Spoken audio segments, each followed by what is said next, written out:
Hello everyone, welcome to our channel guys. यहाँ पर हम आज बात करेंगे department of atomic energy, government of India, directorate of purchase and stores. ठीक है, रिक्रूटमेंट नोटिफिकेशन जारी किया गया है। कहाँ के लिए? महाराष्ट्र के लिए, विक्रम साराभाई भवन, अणुशक्ति नगर, मुंबई। क्लियर है।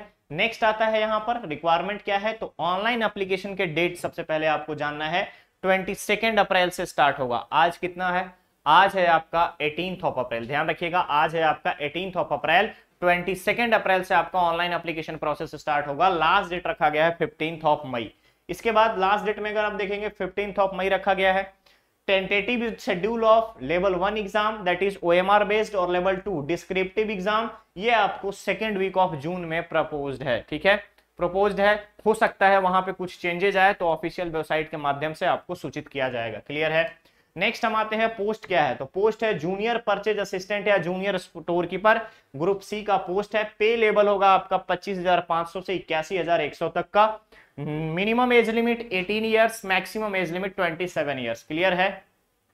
वैकेंसी और रिजर्वेशन के बारे में बात करें तो एससी के लिए 23 पोस्ट रिजर्व है, ओबीसी के लिए 8, ईडब्ल्यूएस के लिए 22, यूआर के लिए 12। टोटल 65 पोस्ट यहां पर रखे गए हैं। ओके, रिक्वायरमेंट क्या है? इंडिया का कोई भी कैंडिडेट अप्लाई कर सकता है। एज लिमिट जो है लास्ट डेट ऑफ एप्लीकेशन को कंसीडर किया जाएगा, यानी 15 मई 2023 को क्रूशियल डेट कंसीडर किया जाएगा आपके एज के लिए। रिक्वायरमेंट ऑफ एज में अगर आप देखेंगे एज लिमिट, तो यहां पे रिलैक्सेशन प्रोवाइड किया जाएगा किसको? SC ST, OBC, PWD, unreserved, OBC, SC ST, ex serviceman. इसके अलावा defence personnel, disabled condition, central government या civilian employ. Next central government civilian employ SC के लिए, सिविलियन एम्प्लॉय एसटी के लिए, widow, divorced women, women judicially separated और who are not remarried. ठीक है, अगर आप देखेंगे एससी कैटेगरी में उनको भी यहां पर एज में रिलैक्सेशन प्रोवाइड किया जा रहा है। तो जब आप एज का क्राइटेरिया देखेंगे तो कंसिडरेशन एससी, ओबीसी, पीडब्ल्यूडी की बात करें तो एससी के लिए 5, ओबीसी 3 इयर्स, पीडब्ल्यूडी में 10 इयर्स ऑनवर्ड, यानी अगर 10 इयर्स है जनरल में है 10 इयर्स, ओबीसी है तो 13 और एससी एसटी है तो 15। क्लियर है। एक सर्विसमैन के लिए 3। पर्सनली अगर कोई भी डिफेंस पर्सनल डिसेबल्ड है तो उसके लिए किसी ऑपरेशन में डिसेबल हो गया है हॉस्टिलिटीज में, तो उसके लिए 3 इयर्स का। Defence personnel disabled in operation during hostility with any foreign country 3 years और 8 इयर्स। ठीक है। इसके अलावा अगर आप देखेंगे additional permissible relaxation in upper age limit for group C post के लिए यहां पर आपको प्रोवाइड किया गया है।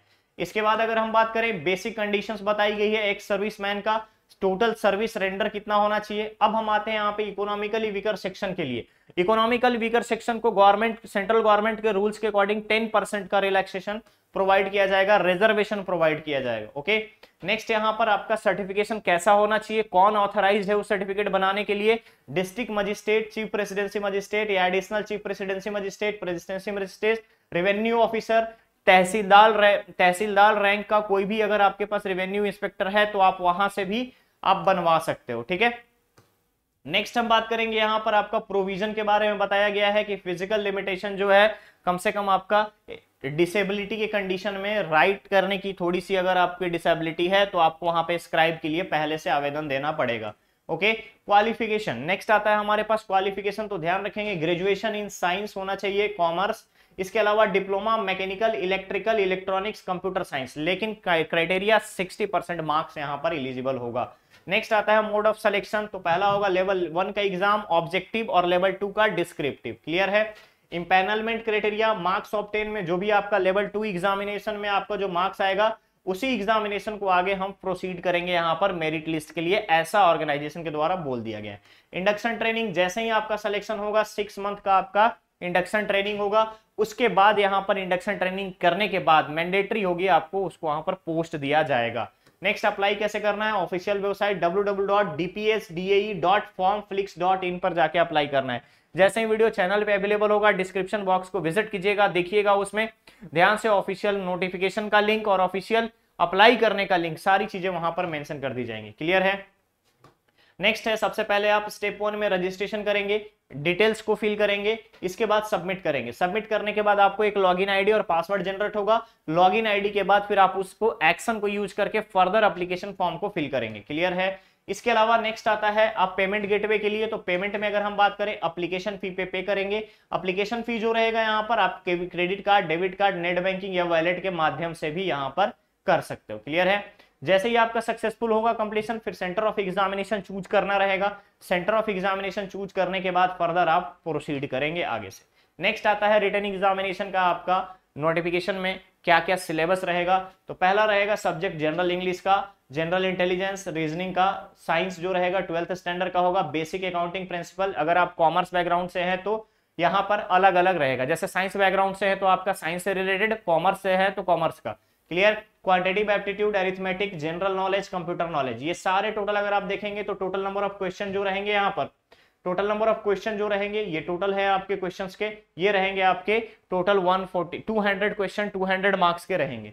200 मार्क्स के लिए 2 आवर्स आपको टाइम प्रोवाइड किया जाएगा, और जो भी डिसेबल हैं जिनके पास स्क्राइब रखने का ऑप्शन दिया गया है उनके लिए 2 आवर्स 40 मिनट का। क्लियर है? तो पहला चीज आपको याद रखेंगे 200 क्वेश्चन 200 मार्क्स के होंगे, 2 घंटे टाइम दिए जाएंगे। नेक्स्ट आएगा रिटन एग्जामिनेशन। रिटन एग्जामिनेशन में इंग्लिश लैंग्वेज और कंप्रीहेंशन का टेस्ट होगा। इंग्लिश लैंग्वेज कंप्रीहेंशन जिसमें आप प्रेसिज और इंग्लिश ग्रामर का 50% रहेगा यहाँ पर इंग्लिश में, और उसके बाद मैक्सिमम मार्क्स जो है यहाँ पर 100 रहेगा, 50% वेटेज इंग्लिश लैंग्वेज कंप्रीहेंशन का। Next 50% descriptive test of essay, drafting और नोटिंग का। क्लियर है? यहाँ पर ड्यूरेशन जो रहेगा आपका 3 आवर्स रहेगा, और स्क्राइब वालों के लिए यानी फिजिकली डिसेबल के लिए यहाँ पर 4 आवर्स टाइम प्रोवाइड किया जाएगा। नेक्स्ट अगर आप देखेंगे बेसिक कंडीशन बताई गई है कि यहाँ पर क्वालिफाइंग मार्क्स क्या होगा। तो qualifying standard for level 1 exam में अगर हम बात करें इज यहाँ पर 40% रखा गया है जनरल के लिए, ईडब्ल्यूएस के लिए 33%, SC, OBC, PWD, ex serviceman के लिए। क्वालिफाइंग स्टैंडर्ड लेवल 2 में हम बात करें तो जनरल ईडब्ल्यूएस के लिए 50%, रिमेनिंग कैंडिडेट के लिए 40%। ओके, नेक्स्ट अगर आप यहाँ पर देखेंगे इनपैनलमेंट क्राइटेरिया जो है, यहाँ पर आपका लेवल 2 के स्कोर कार्ड पे फाइनल मेरिट लिस्ट प्रिपेयर किया जाएगा। ठीक है?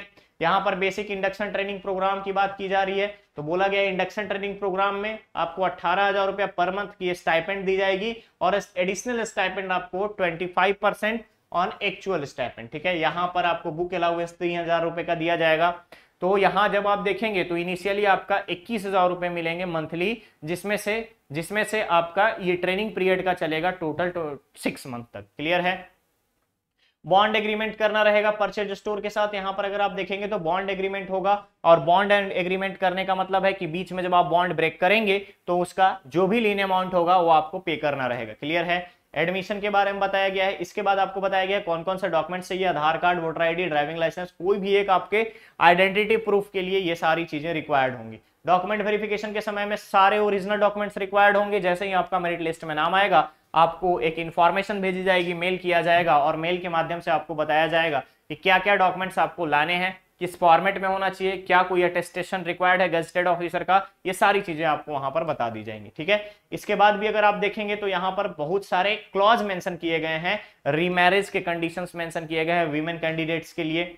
इसके अलावा मिसकंडक्ट्स के बारे में बोला गया है, कैनवाशिंग के लिए बोला गया है। सारी चीजें अगर आप यहाँ पर देखेंगे तो एक छोटे छोटे पॉइंट्स में मेंशन कर दिए गए हैं। तो गाइज जितने भी ग्रेजुएट हैं कैंडिडेट, साइंस ग्रेजुएट हैं, कॉमर्स ग्रेजुएट हैं, या डिप्लोमा वाले हैं, मैकेनिकल, इलेक्ट्रिकल, कंप्यूटर साइंस वाले, यहां पर एलिजिबल हैं, अप्लाई कर सकते हैं। फ्रेशर बिल्कुल अप्लाई कर सकते हैं। ओके, ठीक है? तो ध्यान रखिएगा, ये department of atomic energy government of India का रिक्रूटमेंट नोटिफिकेशन का अपडेट है। बहुत जल्द हम लोग मिलेंगे नेक्स्ट और नए अपडेट के साथ। अप्लाई करने से पहले एक बार नोटिफिकेशन को बहुत अच्छे से और ध्यान से पढ़िएगा कि क्या आपका एजुकेशनल क्वालिफिकेशन इसके क्राइटेरिया को मैच कर रहा है या नहीं। ओके, साथ ही साथ जैसे ही वीडियो चैनल पे जाता है तो आप लोग एटलीस्ट कमेंट किया कीजिए कि क्या है उसमें, आपको क्या चीजें समझ आती हैं, या कैसा जा रहा है वीडियो या नहीं जा रहा है। आपके सजेशन हमारे लिए रिक्वायर्ड होंगे। ओके, चलिए मिलते हैं बहुत ही जल्द। Thank you so much.